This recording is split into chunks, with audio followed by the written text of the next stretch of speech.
चलो आ जाओ, कल हम लोग क्या देखे थे बताओ? लास्ट क्लास में हमने देखा था एडेप्टिव रेडिएशन का पहला एग्जांपल विच इज और डार्विन फिंचेस। डार्विन फिंचेस वाला देखा था, आज हम देखेंगे ऑस्ट्रेलियन मार्सुपियल वाला।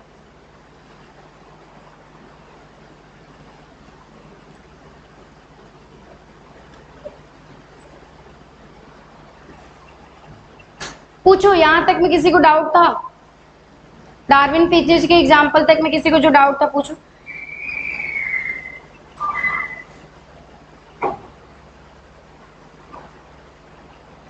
पूछो, किसी को डाउट है? आगे बढ़े। ये क्लियर दिख रहा है क्या?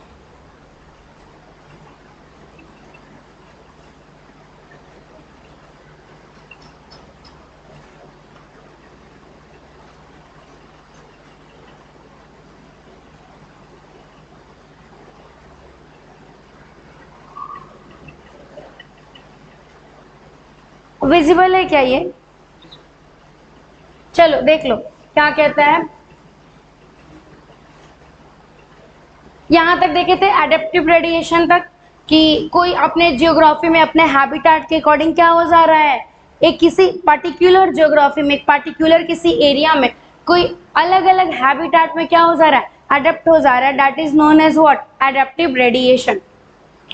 डार्विन फिंचेस क्या है? Is one of the best example of this phenomena. किस फेनोमेना का? एडेप्टिव रेडिएशन का सबसे बेस्ट एग्जांपल क्या है? Darwin finches. क्योंकि वो एक किसी एरिया में रहते हैं, वो स्मॉल बर्ड मिले थे जो अपने अलग अलग नीड के अकॉर्डिंग क्या हो गए थे, अडेप्ट कर गए थे। जैसे कोई आपके इंसेक्ट ईटिंग हो गया था, कोई सीड ईटिंग हो गया था, कोई फ्रूट ईटिंग हो गया था, अलग अलग वो क्या हो चुके थे, अडेप्ट कर चुके थे। डार्विन फिंच, ये हो गया ये पॉइंट। अनदर एग्जांपल इज, दूसरा एग्जांपल देखो क्या है, ऑस्ट्रेलियन मार्सुपियल। ऑस्ट्रेलियन मार्सुपियल दूसरा एग्जांपल है एडेप्टिव रेडिएशन का। A number of marsupial, each different from the other, evolved from an ancestral stock, but all within the Australian island continent। देखो क्या कहता है कि ऑस्ट्रेलियन बेसिकली मार्सुपियल थे, वो अलग अलग डायरेक्शन में आपके क्या हो गए थे, फैल गए थे, लेकिन वो सारे के सारे आए कहाँ थे, कहाँ से थे, ऑस्ट्रेलिया के ही थे। वो सारे के सारे कौन से कंटिनेंट के थे, ऑस्ट्रेलिया के थे। देखो लिखा है कि number of marsupial etch different from the other, बहुत सारे मार्सुपियल थे, नंबर ऑफ मार्सुपियल थे, और सब क्या थे, एक दूसरे से अलग थे, लेकिन सब इवॉल्व हुए थे एक कॉमन एंसेस्टर से, जो कहाँ किसके अंदर आता है, ऑस्ट्रेलिया के अंदर। मतलब ऑस्ट्रेलिया के अंदर एक मार्सुपियल था जो एंसेस्टर था, और उसी एंसेस्टर से सारे के सारे क्या हुए थे, ओरिजिनेट हुए थे। बोलो यहां तक में कोई दिक्कत?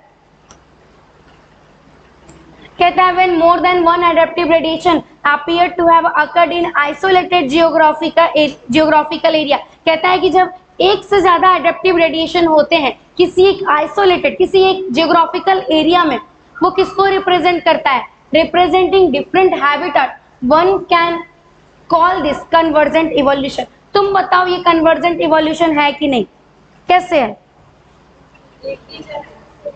वो अलग अलग उनके एडेप्टेशन तो है, लेकिन उनके आपके उनके एंसेस्टर कहाँ है, कॉमन है। तो कहीं ना कहीं वो किस पॉइंट पे जाके कन्वर्ज करते हैं, कहीं मानो ये अलग अलग निकले हैं, अलग अलग निकले हैं, बट वो एक जगह पे जाके क्या हो जाते हैं, कन्वर्ज हो जाते हैं। कि वो किस जगह से आए हैं, ऑस्ट्रेलिया से आए है, तो सारे ऑस्ट्रेलिया के ही ना, अलग अलग नीड के बेसिस पे, हैबिटेट के बेसिस पे क्या हो चुके हैं, अडेप्ट कर चुके हैं। तो ये क्या शो करेंगे, कौन सा इवोल्यूशन है, कन्वर्जेंट एवोल्यूशन। कहता है placental mammal in Australia also exhibit adaptive radiation in evolving into varieties in such balanced placental mammal, each of which appear to be similar to be corresponding marsupial। देखो कहता है ये placental mammal थे, ये कहीं ना कहीं किससे मिलते जुलते थे, ऑस्ट्रेलियन मार्सुपियल से। देखिए प्लेसेंटल मैमल में क्या था, मोल था। जो ऑस्ट्रेलियन का मार्सुपियल था वो क्या था, मार्सुपियल मोल था। ये क्या है, एंटीटर। ये देखो नम्बेट, इनका भी नाम क्या होता है, anteater. Mouse, marsupial mouse. Lemur, spotted cuscus या फिर cuscus. Flying squirrel, flying phalanger. Bobcat Tasmanian tiger cat, wolf Tasmanian wolf. तो कहीं ना कहीं इनके अंदर क्या था, सिमिलैरिटी थी कि नहीं थी। तो वही कहता है कि जो प्लेसेंटल मैमल थे वो भी ऑस्ट्रेलिया में जाके एग्जिबिट करते थे क्या, एडेप्टिव, आपके adaptive radiation in evolving into varieties of such placental mammal each which appear to be similar to corresponding marsupial। मतलब ये प्लेसेंटल मैमल भी किसके सिमिलर में है, मार्सुपियल मैमल से क्या कर रहे हैं, सिमिलरिटी दिखा रहे हैं। तो ये भी क्या है आपका एडेप्टिव रेडिएशन। इसका अगर ट्रिक याद करना है तो ट्रिक याद कर सकते हो, देखो ये बोर्ड में पूछा हुआ है आपका, इसलिए बता रही हूं। बोलो, ये इनके एंसेस्टर कॉमन है और वो क्या हुए हैं, अलग अलग हैबिटेट पे अलग अलग वो अडेप्ट हो चुके हैं। इन सारे के एंसेस्टर क्या है, मतलब एंसेस्टर मतलब वो सारे के सारे किस जगह से आए हैं, ऑस्ट्रेलिया के, सारे के सारे कहाँ हैं, ऑस्ट्रेलिया के। बट वो हैबिटेट के बेसिस पे सारे के सारे क्या हो चुके हैं, रेडिएट हो चुके हैं, अडेप्ट कर चुके हैं। देखो ट्रिक याद करोगे तो याद कर सकते हो, देखो क्या क्या, कैट, रैट और बैट। तो ट्रिक में लिख सकते हो कैट, रैट, बैट। ये देखो कोयला, कंगारू, लिख सकते हो काला कंगारू। काला वाला मतलब वो कोयला हो जाएगा और एक कंगारू का कंगारू रहेगा। उसके बाद देखो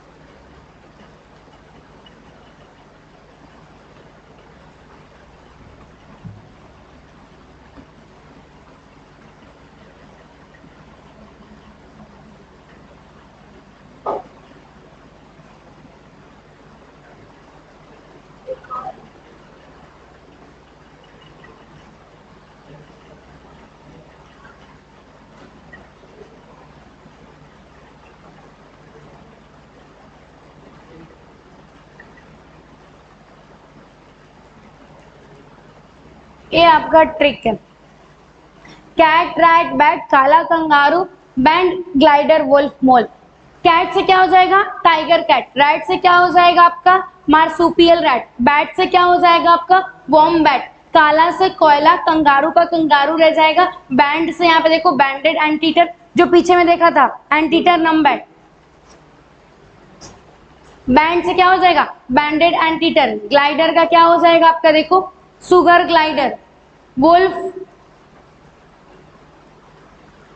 टैस्मेनियन वुल्फ। एंड मोल का क्या हो जाएगा, मार्सुपियल मोल। लिख लो।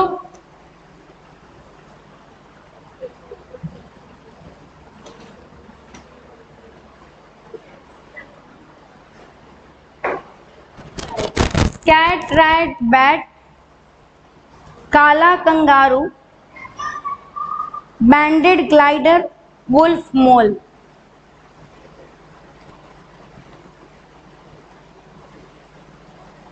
ये अभी रिसेंट ईयर में बोर्ड में पूछा था।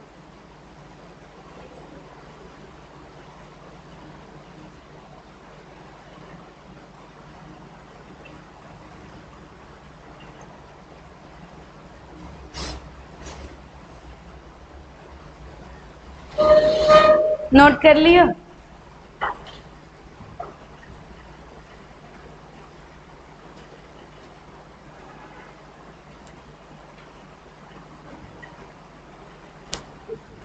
चलो आ जाओ। तो ये अलग अलग मतलब कि प्लेसेंटल मैमल जो थे वो किससे सिमिलैरिटी दिखा रहे थे, ऑस्ट्रेलियन मार्सुपियल से। जो प्लेसेंटल मैमल्स थे वो किसके सिमिलर में थे, देखो placental mammal each which appear to be similar to a corresponding marsupial. Example में क्या था, placental wolf, Tasmanian wolf, marsupial. मतलब जैसे एक तरफ में क्या होगा, प्लेसेंटल वुल्फ होगा तो दूसरे तरफ में क्या होगा, ऑस्ट्रेलिया में आपके टैस्मेनियन वुल्फ, मार्सुपियल।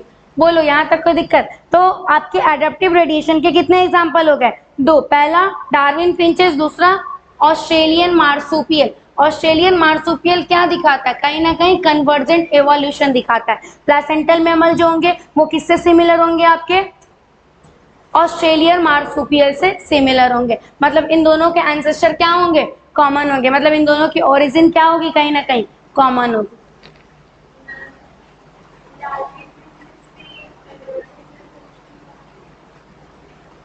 मतलब उसमें नहीं दे रखा है। वैसे तो आप देखो उसमें क्या होता है कि एक जगह से निकल के वो अलग अलग रेडिएट हो जा रहे हैं, अपने किस बेसिस पे, फंक्शन के बेसिस पे। तो उसमें डाइवर्जेंट कन्वर्जेंट लेके नहीं चल रहा। इसमें दे रखा है तो ध्यान रखना है कि ये क्या है, कन्वर्जेंट एवोल्यूशन। वेट एक मिनट,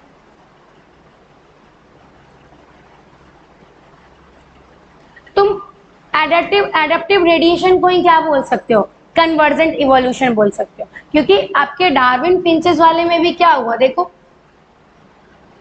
एक जगह से निकले, जो गैलापागोस आइलैंड थी, उस आइलैंड से निकले और वो आइलैंड से क्या हो गए, अलग अलग अपने नीड के बेसिस पे अडेप्ट कर गए। मतलब कहीं ना कहीं उनके भी ओरिजिन क्या रही है, सेम रही है। तो वो भी क्या दिखाएंगे, कन्वर्जेंट एवोल्यूशन दिखाएंगे। तो एडेप्टिव रेडिएशन को ही हम क्या बोल देते हैं, देखो लिखा भी हुआ है यहाँ पे, पढ़ो कि adaptive radiation appear to have occurred in a isolated geographical area, one can call this convergent evolution। आप इसको एक टाइम पे क्या बोल सकते हो, convergent evolution भी बोल सकते हो। कुछ और कोई डाउट बोलो।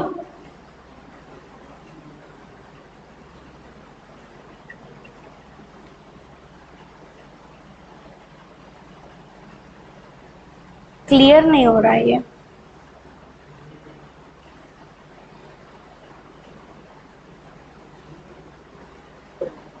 अब आ जाओ बायोलॉजिकल इवोल्यूशन। देखो हम लोग का कौन कौन सा पॉइंट खत्म हो गया है, हम लोग क्या क्या पढ़ लिए देखो।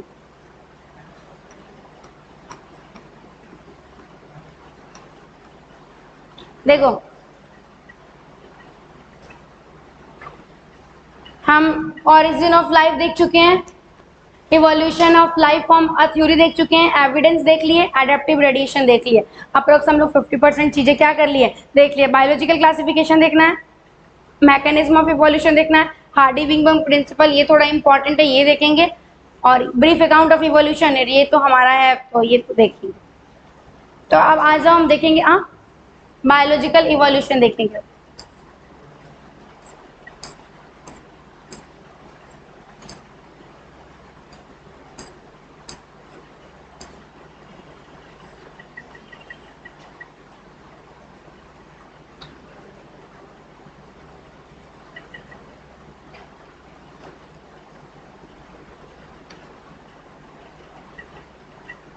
देखो बायोलॉजिकल इवोल्यूशन में कहता है evolution by natural selection in a true sense would have started when cellular form of life with difference in metabolic capability originated on earth. Evolution nature में कब स्टार्ट हुआ, नेचुरल सिलेक्शन के द्वारा evolution कब start हुआ, जब क्या आया, cellular form of life I.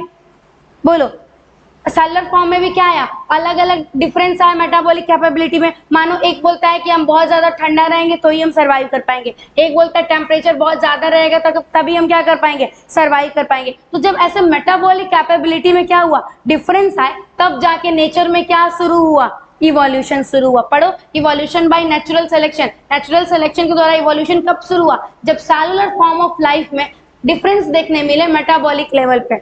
बोलो नेक्स्ट पॉइंट देखो, the essence of Darwinian theory about evolution is natural selection. जो डार्विनियन थ्योरी थी वो बेसिकली किससे रिलेटेड थी, जो डार्विन ने इवोल्यूशन दिया था वो किससे रिलेटेड था। उन्होंने क्या बताया कि नेचर के द्वारा सेलेक्ट किया जाएगा। उन्होंने यही बताया था ना कि जो जितना ज्यादा फिट होगा वो उतना ज्यादा क्या किया जाएगा, नेचर के द्वारा सेलेक्ट किया जाएगा। जिसकी जितनी ज्यादा प्रोजेनी होगी वो नेचर के द्वारा सेलेक्ट किया जाएगा। तो बेसिकली जो डार्विन का थ्योरी था वो किस पे बेस्ड था, किसके बारे में था, नेचुरल सिलेक्शन के बारे में था, कि इवोल्यूशन नेचर के द्वारा कैसे सेलेक्ट किया जाता है। The rate of appearance of new form is linked to the life cycle of the life span। कहता है कि जो नए फॉर्म की, ये देखो कितना इंपॉर्टेंट पॉइंट लिखा है, ये पूरा पैराग्राफ ही बहुत इंपॉर्टेंट है। कहता है जो नए फॉर्म की रेट है दिखने की वो किस पे डिपेंड करती है कि उसकी लाइफ साइकिल कितनी है और उसका लाइफ स्पैन कितना है। जैसे समझो मैंने तुमको याद करो तुमको डायग्राम वो तुमको एक अप्रोक्सीमेट वाली चीजें बताई थी बैक्टीरिया को लेके और ह्यूमन बींग को लेके कि ह्यूमन बींग में अगर तुमको नया कैरेक्टर को क्या कराना है, इनहेरिट कराना है, तो कम से कम कितना साल लग जाएगा, मिलियन ऑफ द ईयर लग जाएगा। लेकिन अगर बैक्टीरिया में क्या कराना है, नए कैरेक्टर को, मानो इस बैक्टीरिया में हमने स्ट्रेप्टोमाइसिन डाल दिया, स्ट्रेप्टोमाइसिन क्या कर देगा, उस बैक्टीरिया को किल कर देगा। मानो वो सारे के सारे बैक्टीरिया को किल कर दिया, बट वहां पे एक बैक्टीरिया क्या हो गया, अडेप्ट कर गया। ये मानो ए नंबर केस है। केस नंबर बी में क्या होता है कि अब ये बैक्टीरिया को जब हम फिर एक किसी प्लेट पे स्ट्रेप्टोमाइसिन में डालेंगे तो ये बैक्टीरिया कहीं ना कहीं यहाँ पे अडेप्ट किया है तभी यहाँ पे आया है।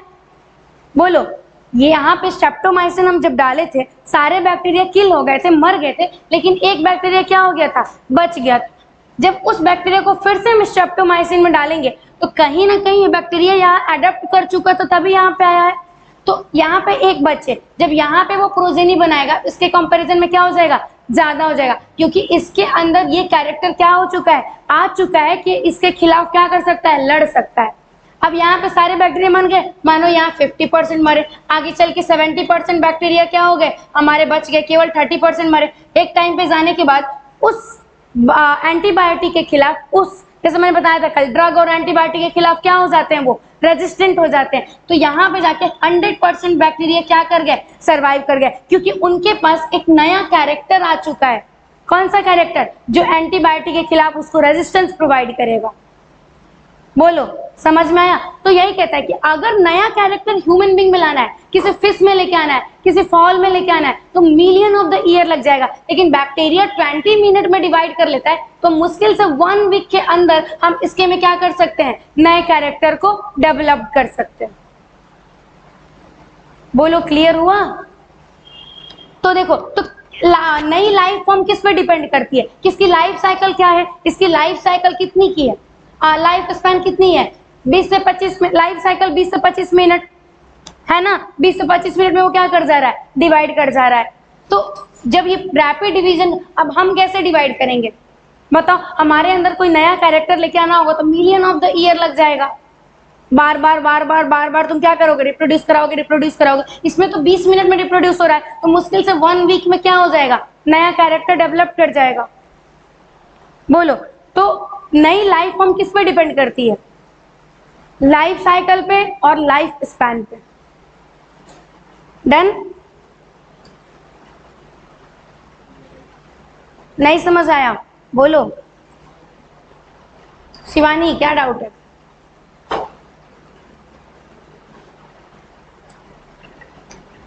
पूछो शिवानी, डाउट है। चलो इधर देखो, तो कहता है the rate of appearance of new form का रेट जो है वो कब अपीयर होगा, ये किस पे डिपेंड, किससे लिंक्ड है, लाइफ साइकिल से और किससे, लाइफ स्पैन से। कहता है माइक्रोब, देखो लिख भी दिया, एग्जांपल भी है यहाँ पे, microbe that divide fast have ability to multiply and become million of the individual within the hour। कहता है माइक्रोब इतना तेजी से डिवाइड करता है, इतनी फास्टली डिवाइड करता है कि उसके पास ये एबिलिटी है कि वो मिलियन ऑफ द इंडिविजुअल बना सकता है घंटे के अंदर, 1 घंटे के अंदर मिलियन ऑफ द स्पीसीज बना सकता है। नहीं, न्यू कैरेक्टर के साथ नहीं, न्यू कैरेक्टर डेवलप होने में टाइम लगेगा, इसको 1 वीक लग सकता है, हमको क्या लगेगा, मिलियन ऑफ द ईयर लगेगा। न्यू कैरेक्टर, मानो कि ये एक बैक्टीरिया, एक तुम किसी प्लेट पे कॉलोनी में डाल दिए, ये बैक्टीरिया यहाँ पे डिवाइड किया, तब तक तुम स्ट्रेप्टोमाइसिन डाल दिए, तो उसका एक ही, सारे के सारे बैक्टीरिया मर गए, केवल एक माइक्रोब या बैक्टीरिया जिंदा है, तो उसको फिर से 1 लाख की प्रोजेनी बनाने में टाइम लगेगी ना। तो बेसिकली आपके वो कैरेक्टर डेवलप्ड होते ही 1 वीक या फिर 4 से 5 दिन क्या हो सकते हैं, लग सकते हैं। तो कॉलोनी ऑफ बैक्टीरिया, कहता है मानो एक बैक्टीरिया की कॉलोनी है, जो पहला केस, पहला से a growing on a given medium, आप एक मीडियम दिए हो, उसमें वो क्या कर रहा है, ग्रो कर रहा है, बैक्टीरिया की colony has built in variation in term of ability to utilise a feed component. वो बेसिकली उसके पास ये एबिलिटी है कि वो उस कंपोनेंट पे, उस कंपोनेंट को यूज करके क्या कर सकता है, उसको फीड करके उस पे बेसिकली वेरिएट कर सकता है ग्रो कर सकता है। A change in the medium, आपने क्या किया, मीडियम को चेंज कर दिया, मीडियम के मानो कि एक मीडियम आपने डाला, वो उस मीडियम को क्या कर रहा था, कंज्यूम करके उसके अकॉर्डिंग वो क्या कर रहा था, अपने कॉलोनी को डिवाइड कर रहा था, तब तक आपने उसके मीडियम को ही चेंज कर दिया। कहता change in the medium composition would bring out only that part of population B that can survive under the new condition. समझे क्या बोला कि ये एक बैक्टीरिया की कॉलोनी थी, इस पे आपने एक मीडियम डाला, बैक्टीरिया अपना ग्रो हो रहा था, आपने मीडियम चेंज किया तो उसमें सरवाइव कौन करेगा, मानो बहुत कम जो सरवाइव करेगा, मानो 1 से 2 बैक्टीरिया क्या हुआ यहाँ पे सरवाइव किया जब आपने मीडियम चेंज किया। तो ये जो 2 बैक्टीरिया सरवाइव किया है, ये 2 बैक्टीरिया कौन सा केस चलने लग जाएगा, ये केस बी हो जाएगा। ये क्या था, केस ए था। तो वही कहता है कि जो मीडियम आपने चेंज किया है उसमें पॉपुलेशन बी जो है वही क्या कर सकेगा, केवल सरवाइव कर सकेगा न्यू कंडीशन में। In due to course of the time this variant population, अब ये जो वेरिएंट पॉपुलेशन है outgrow the other and appear as a new species, और ये फिर एक क्या बना लेगी, न्यू स्पीसीज बना लेगी, क्योंकि इसके पास अब कौन से कैरेक्टर आ चुके हैं, जो कैरेक्टर यहाँ पे एब्सेंट थे, जिसकी वजह से यहाँ के सारे बैक्टीरिया क्या हो चुके थे, मर चुके थे। समझे, तो ये अब यहाँ पे क्या आ जाएगा, नया स्पीसीज आ जाएगा।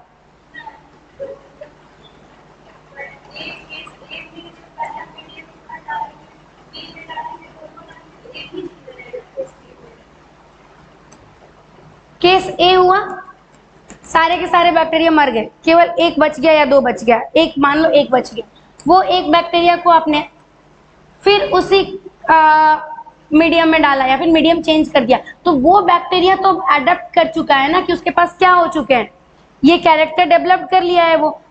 अब ये क्या करेगा, रिप्रोड्यूस करेगा, तो जितना रिप्रोड्यूस करेगा उतनों के पास ये कैरेक्टर आ जाएगा कि वो इसके खिलाफ रेजिस्टेंस प्रोवाइड कर देगा। मानो हमारे पेरेंट में जो कैरेक्टर है वो हम तक आता है ना, तो अगर ये सिंगल बैक्टीरिया में कैरेक्टर आ चुका है कि ये अब डालोगे तो ये नहीं मरेगा, तो ये जितनों को रिप्रोड्यूस करेगा उतनों के पास क्या जाएगा, ये वाला कैरेक्टर जाएगा, डेड नहीं करेगा।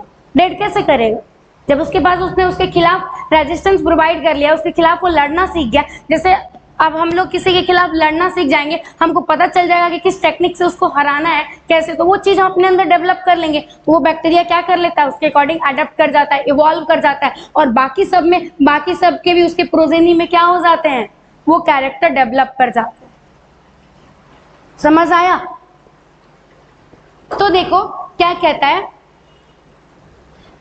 न्यू स्पीसीज क्या हो जाएगी, अपीयर हो जाएगी। This would happen with in the day, ये कितने दिन के अंदर हो सकता है, कुछ दिन के अंदर, 2 दिन 4 दिन 4-5 दिन के अंदर में ये न्यू कैरेक्टर क्या हो सकते हैं, डेवलप्ड हो सकते हैं। For the same thing to happen in a fish और फाउल, अगर सेम थिंग आप किसी फिश और फाउल में करते हो, ये कितना टाइम लेगा, मिलियन ऑफ द ईयर लेगा, क्योंकि उनकी लाइफ स्पैन क्या है, सालों की है। जैसे इनकी लाइफ स्पैन 20 से 25 मिनट या फिर जो भी हो डिवाइड करने की, हमारा क्या है, ईयर में है। तो हम किसी नए कैरेक्टर को डेवलप करने के लिए कितना टाइम ले सकते हैं, मिलियन ऑफ द ईयर को ले सकते हैं। तो कहता है हियर वी से दैट, हम क्या बोल सकते हैं कि fitness of B is better than the A under the new condition, क्योंकि हमने जब मीडियम चेंज किया, न्यू कंडीशन में बैक्टीरिया को डाला, तो बी वाला ग्रो कर जाएगा, लेकिन ए वाला क्या हो चुका था, कंप्लीट खत्म हो चुका था। मानो ये ए वाला था और ये बी वाला है, इधर देखो ये वाला है और ये क्या है, बी वाला है। ए वाले में सारे के सारे मर चुके, केवल एक जिंदा है, वो एक जिंदा यहाँ पे आया, उसके पास अब कैपेबिलिटी है कि वो इसके खिलाफ क्या कर सकता है, लड़ सकता है। अब ये जितनी प्रोजेनी बनाएगा उतने प्रोजेनी के पास क्या होगा, वो कैरेक्टर होगा कि इसके खिलाफ लड़ सकता है। तो बी वाला फिट होगा ज्यादा किसके कंपैरिजन में, ए वाले। पढ़ो, कहता है fitness of B is better than the A, किसके कंडीशन में, जब हम न्यू कंडीशन डालेंगे, जब हम नया मीडियम डाले थे उस कंडीशन की बात कर रहा है।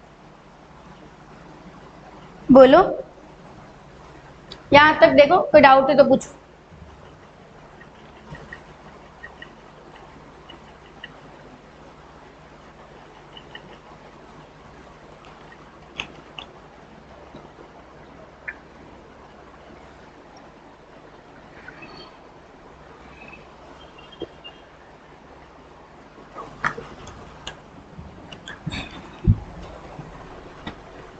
बोलो, यहां तक कोई डाउट? आगे बढ़े।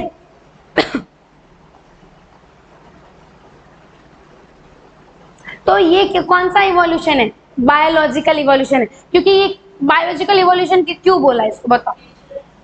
क्योंकि एक तो नेचर के द्वारा सेलेक्ट किया जा रहा है और दूसरा ये कहीं ना कहीं इंटरनल कैरेक्टरिस्टिक्स क्या हो रहे हैं उसके अंदर डेवलप्ड हो रहा है ना। जैसे हमारे मम्मी पापा से हमको कैरेक्टर इनहेरिट होता है, वैसे ही उस बैक्टीरिया से क्या हुआ, उसके सारे प्रोजेनिमिक कैरेक्टर क्या हुए, इनहेरिट हुए। तो कहीं ना कहीं ये क्या है, biological evolution.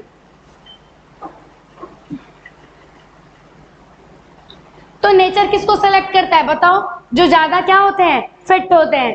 One must remember that the so called fitness is based on the character. देखो क्या कहता है, कितना इंपॉर्टेंट लाइन कह रहा है, कितना प्यारा खूबसूरत लाइन कहता है। कहते हैं वन मस्ट रिमेंबर, आप याद रखो कि सो कॉल्ड जो फिटनेस हम बोल रहे हैं ना, वो फिटनेस किस पे बेस्ड है, जो कैरेक्टरिस्टिक्स क्या हो रहे हैं, इनहेरिट हो रहे हैं। बैक्टीरिया, जो एक बैक्टीरिया केस ए में बचा था, वो कैरेक्टरिस्टिक्स को क्या किया, अपने सारे प्रोजेनी में क्या कर दिया, इनहेरिट कर दिया। तब जाके वो क्या हो गए, बेटर सरवाइव करने लग गए। तो फिटनेस, जो सो कॉल्ड फिटनेस है, वो किस पे डिपेंड करता है, जो कैरेक्टरिस्टिक्स क्या हुए हैं, इनहेरिट। मानो कि सुनो, हमारे मम्मी पापा से जो कैरेक्टर आए हैं, उस जो इनहेरिट हुए, उसी के बेसिस पे हम यहाँ पे क्या करते हैं, सरवाइव कर रहे हैं, हम फिट बैठे। अगर कैरेक्टर कोई भी अलग आता है या फिर अलग कैरेक्टर आता है, तो वो सरवाइव करेगा क्या, फिट रहने देगा, हमको नहीं रहने देगा ना। क्योंकि सारे के सारे कैरेक्टर किससे आए हैं, इनहेरिट हुए हैं, हमारे मम्मी पापा से आए हैं। तो सारे के सारे कैरेक्टर अगर मम्मी पापा से इनहेरिट हुए,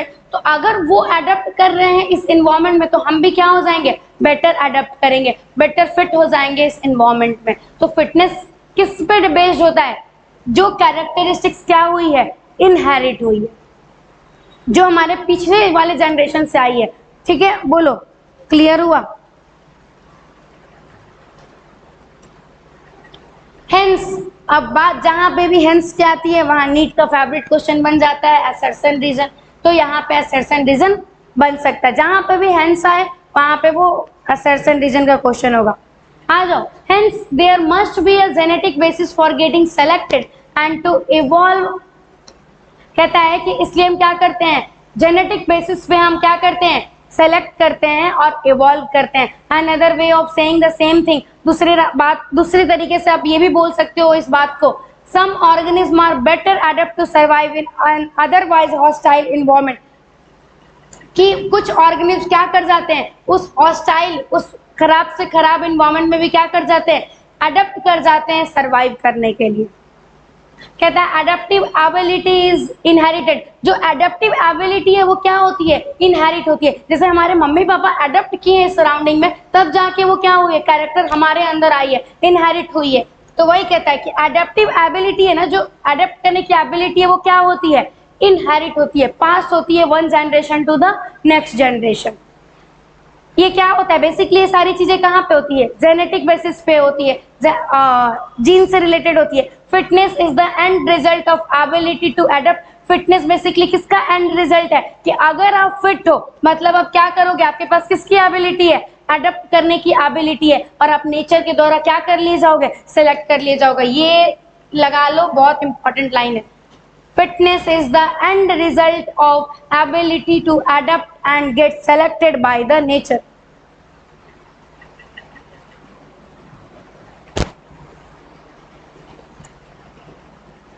बोलो, यहां तक डाउट? पूछो, कोई डाउट है तो आगे बढ़े, पूछो पहले, डाउट है तो। ये देखो पिक्चर तुम देख चुके हैं कि वो कन्वर्जेंट इवोल्यूशन दिखाता है, किस चीज का, ऑस्ट्रेलियन मार्सुपियल का एंड प्लेसेंटल मैमल का। तुम लोग एक बार याद कर लो इसको, कि ये पता है नीट में क्या पूछता है, कि प्लेसेंटल मैमल मोल है तो उसका ऑस्ट्रेलियन मार्सुपियल का नाम पूछेगा, या फिर मार्सुपियल मोल दे देगा, उसका प्लेसेंटल मैमल का नाम पूछेगा। तो याद रखना, बहुत सारा तो सिमिलर है, देख लो ना, मोल है तो क्या हो जाएगा, मार्सुपियल मोल। यहाँ पे थोड़ा अलग है, एंटीटर है तो उसको क्या बोलते हैं, नमबैट। पीछे में इसको क्या बोल रहे थे, पीछे में देखो ना, यहाँ पे देखो, बैंडेड एंटीटर बोलते थे। तो बैंडेड एंटीटर का दूसरा नाम क्या होता है, नमबैट भी होता है, ध्यान रखना।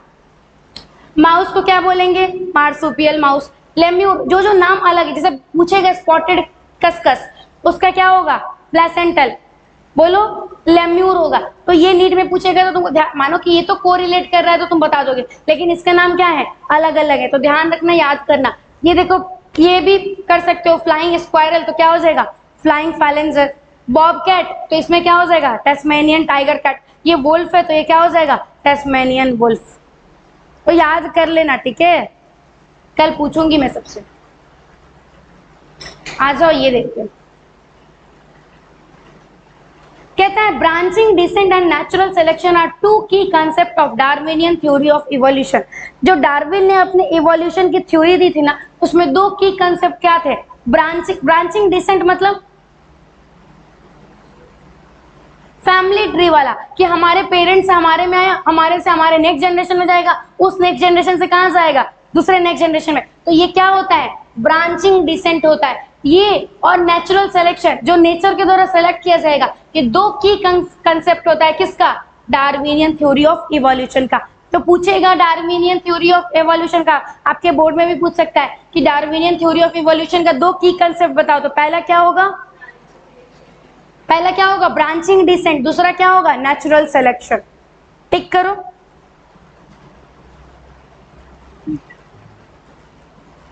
जैसे जैसे बोर्ड नजदीक आ रहा है, तुम लोग एकदम आंख खोल लिया है ना? तो टूट पड़ो, कौन सा लाइन इंपॉर्टेंट है।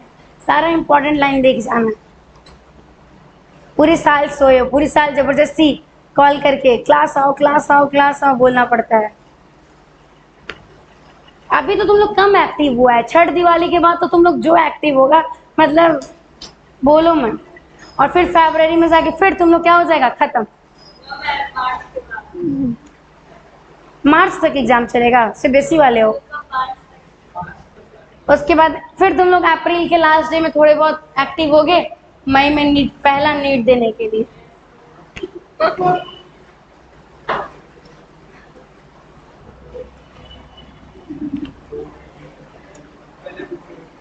बोर्ड या फिर नीट हो, एनसीईआरटी फॉलो करो, बोर्ड का भी क्वेश्चन हो जाएगा। तुम बताओ, ह्यूमन रिप्रोडक्शन हम किससे पढ़े? एनसीईआरटी से पढ़े। जब मैं टेस्ट ली थी, सब्जेक्टिव भी टेस्ट ली थी, सब्जेक्टिव टेस्ट में कोई भी क्वेश्चन जो तुम लोग नहीं लिख पाए थे, लिख पाए थे कि नहीं लिख? ऑब्जेक्टिव भी बहुत बनाए थे हम लोग, सब्जेक्टिव भी बहुत प्रैक्टिस किए हैं। और फिर अभी एग्जाम खत्म होगा, तुम लोग का कंटिन्यूअसली सब्जेक्टिव अभी खत्म होगा तो ले लूंगी, ठीक है? तो तुम लोग जब एनसीईआरटी करोगे ना, एनसीईआरटी करने के अलावा किसी भी चीज की जरूरत नहीं है। चलो मानो कि तुम अभी बोर्ड के लिए अलग अलग बुक से पढ़ लोगे, नीट में के लिए केवल एनसीईआरटी तुमको पढ़ना है, केवल एनसीईआरटी। और बोर्ड में भी एनसीईआरटी ही है। तो एनसीईआरटी अगर तुम फॉलो कर रहे हो तो नीट और बोर्ड, बायो के लिए तो इजी है। क्वेश्चन प्रैक्टिस कर सकते हो, इधर उधर से क्वेश्चन प्रैक्टिस करना है तो कर लो, पीवाईक्यू वगैरह लगा लो, कोई दिक्कत हो तो पूछ लिया करो। अब पीवाईक्यू वगैरह सॉल्व करना स्टार्ट कर दो, बोर्ड का भी और अपने नीट का भी। नीट का तो मैं यहाँ पे करा देती हूँ, बोर्ड का तुम लोग किया करो, ठीक है?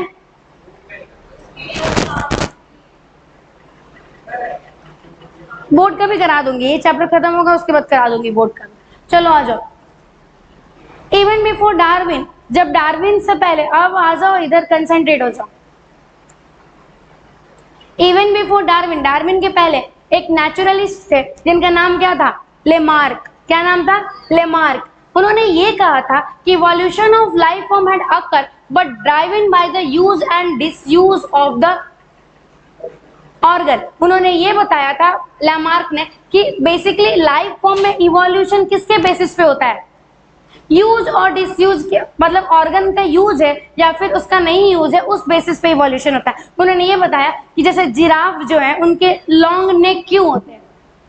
क्योंकि उन्होंने ये बोल दिया कि उनके लंबे नेक इसलिए होते हैं क्योंकि बहुत टाइम तक अपने गर्दन लंबे रखे थे पेड़ पौधा से कुछ कुछ खाने के लिए, पत्ता वगैरह खाने के लिए, इसलिए उनके नेक्स्ट जनरेशन में क्या हो गया? उनके लंबे नेक हो गए। तुमको लगता है बात सही?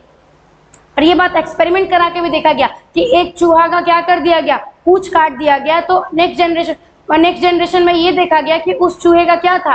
टेल था। तो अब मानो कि हमारे में क्या होता है कि बाय द वे किसी के पेरेंट्स में, किसी के फादर का एक्सीडेंट हुआ, पैर उसका नहीं है, मम्मी का भी नहीं है, इसका ये मतलब थोड़ी है कि बच्चे में पैर नहीं होगा, ऑब्वियसली होगा। तो ऑर्गन मिसयूज, यूज और डिसयूज के बेसिस पे थोड़ी होता है। तो बेसिकली वो नए जो कैरेक्टर जो बनते हैं ना, वो कहाँ से बनते हैं? जो हमारे पैर हैं और जो पेरेंट्स के पैर हैं, ये बेसिकली क्या है? सोमेटिक सेल है। और बेबी कैसे बनता है, एम्ब्रियो कैसे बनता है? जर्म सेल से बनता है। तो जर्म सेल में वो सारे जीन और सारे कैरेक्टर प्रेजेंट रहते हैं जो हमारे एम्ब्रियो को क्या करेंगे? बनाएंगे। तो मम्मी का पैर है, नहीं है, हाथ है, पापा का नहीं है, इसके बेसिस पे बच्चा का क्या नहीं डिपेंड, बच्चा का बॉडी डिजाइन डिपेंड नहीं करता है। समझे? क्योंकि हमारा जो हाथ और पैर है, ये क्या है? सोमैटिक सेल है। गैमेटिक सेल, जर्म सेल तो नहीं है। जर्म सेल क्या करते हैं? जर्म सेल बनाते हैं हमारे एम्ब्रियो को। तो जर्म सेल में ये सारे कैरेक्टर अगर प्रेजेंट हैं, तो किस में प्रेजेंट होगा? बेबी में प्रेजेंट होगा। तो ये बेसिकली इनकी बात गलत थी। लैमार्क ने जो बोला था कि जो एवोल्यूशन होती है लाइफ फॉर्म की, वो किस पूछता भी है, ये गलत हो गया। इसका मतलब ये नहीं कि इनको कोई इग्नोर कर देगा। क्वेश्चन पूछा हुआ है कि लैमार्क का जो इवोल्यूशन था वो किसके बेसिस पे था? तो यूज और डिसयूज के बेसिस पे, कि ऑर्गन का यूज है या फिर नहीं है, use and disuse of organ के बेसिस पे।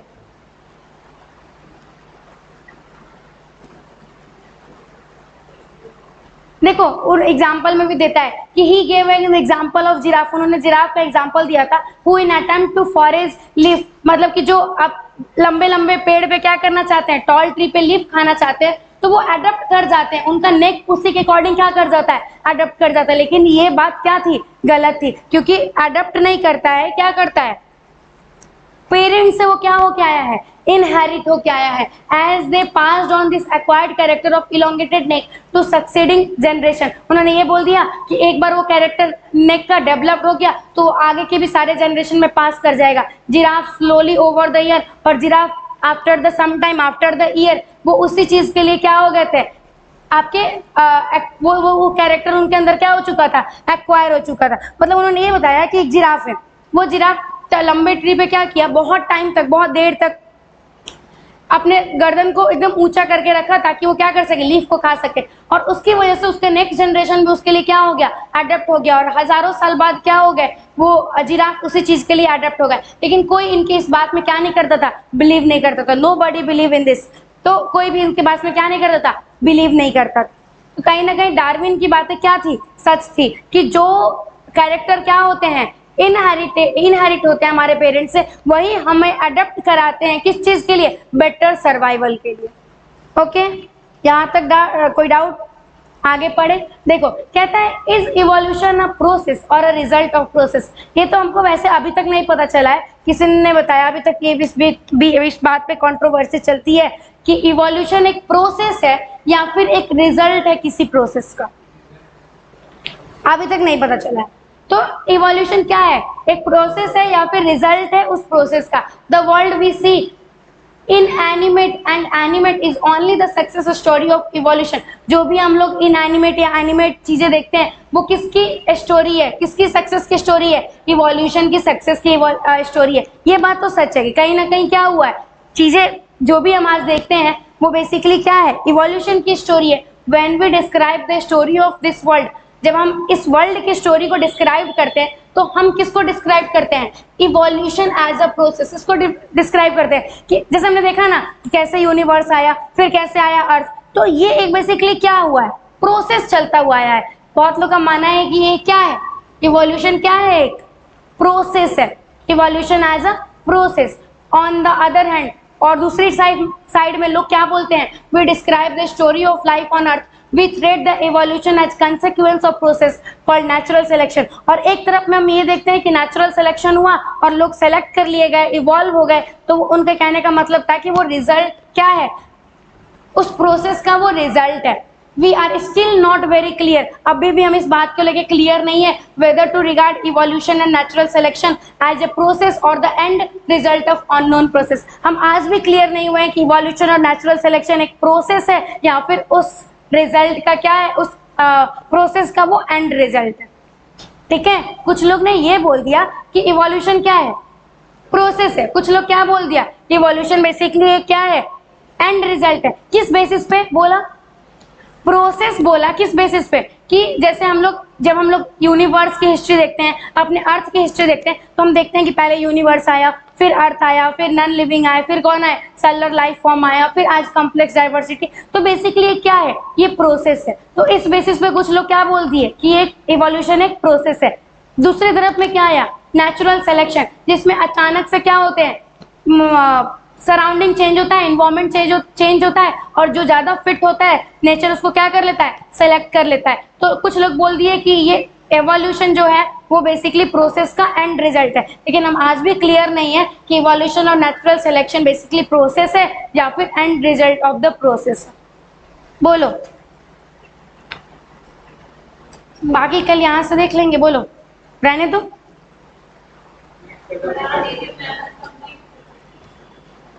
फिर लंबा हो जाएगा, बट देख लो, आ जाओ। मैकेनिज्म ऑफ इवोल्यूशन फिर कल से देख लेंगे। देखो, थॉमस माल्थस जो थे वो बेसिकली एक साइंटिस्ट थे जिनसे कौन इन्फ्लुएंस हुए थे, डार्विन। जैसे तुम लोग किसी से इन्फ्लुएंस होते हो ना, किसी गलत वे में नहीं, सही वे में। मानो जैसे तुमको टीचर कोई समझाया तो वो टीचर से क्या हो गए, इन्फ्लुएंस हो गए कि मुझे आज पढ़ना है, मोटिवेट हो गए। तो बेसिकली डार्विन जो थे वो किससे इन्फ्लुएंस हुए थे, थॉमस माल्थस से। किससे, बहुत इंपॉर्टेंट है, नीट में शायद क्वेश्चन पूछा हुआ है या फिर किसी इंस्टीट्यूट वगैरह में क्वेश्चन पूछा हुआ है कि जो थॉमस माल्थस थे उनसे कौन इन्फ्लुएंस हुआ था, या फिर डार्विन किन से इन्फ्लुएंस हुए थे, तो थॉमस माल्थस थे।